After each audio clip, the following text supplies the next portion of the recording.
Hello friends, தளபதி விஜய் அவர்கள் பார்த்தீங்கன்னா, இப்போ ஒரு தரமான சம்பவத்த செஞ்சிருக்காரு. ஸோ அது என்ன அப்படிங்கிறத பத்தி இந்த ஒரு வீடியோல பார்க்கலாம். அதுக்கு முன்னாடி நம்ம சேனல இன்னும் சப்ஸ்கிரைப் பண்ணலனா, சப்ஸ்கிரைப் பண்ணிக்கங்க. வாங்க வீடியோக்குள்ள போகலாம். தளபதி விஜய் அவர்கள் பார்த்தீங்கன்னா, என் நெஞ்சில் குடியிருக்கும் எனது அன்பான ரசிகர்கள் வராங்க.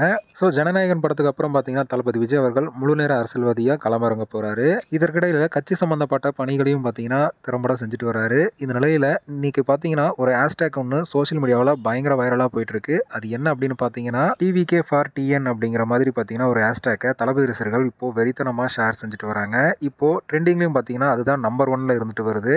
2 நாளா பார்த்தீங்கன்னா, get out Modi, get out Stalin அப்படிங்கிற ஹேஷ்டேக் பார்த்தீங்கன்னா ட்ரெண்டிங்ல வந்துட்டு நிலையில இப்போ இன்னைக்கு டிவிகே ஃபார் டிஎன் அப்படிங்கிற ஒரு ஹேஷ்டேக் தான் நம்பர் 1 ட்ரெண்டிங்ல இருந்துட்டு வருது. தளபதி விஜய் அவர்கள் பார்த்தீங்கன்னா சினிமாவில் தான் இப்போ நம்பர் 1ல இருந்துட்டு வந்தாரு. இப்போ அரசியல் களத்திலையும் பார்த்தீங்கன்னா நம்பர் 1ல தான் இருக்காரு. அதுக்கு இதுதான் சாட்சி. கண்டிப்பா 2026ல பார்த்தீங்கன்னா தளபதி விஜய் அவர்கள் அவருடைய இலக்கை அடைவார் அப்படிங்கிறதுல எந்த ஒரு மாற்று கருத்தும் இல்லை. ஓகே ஃப்ரெண்ட்ஸ், இந்த ஒரு தகவல் பற்றி உங்களோட கருத்து என்ன அப்படிங்கிறத கமெண்ட்டில் சொல்லுங்கள். இந்த வீடியோ பிடிச்சிருந்தா லைக் பண்ணுங்கள், ஷேர் பண்ணுங்கள். இது போன்ற தளபதி பற்றின அப்டேட்களை தெரிந்து கொள்ள நம்ம சேனலை சப்ஸ்கிரைப் பண்ணி சப்போர்ட் பண்ணுங்கள். அடுத்த ஒரு வீடியோவில் பார்க்கலாம்.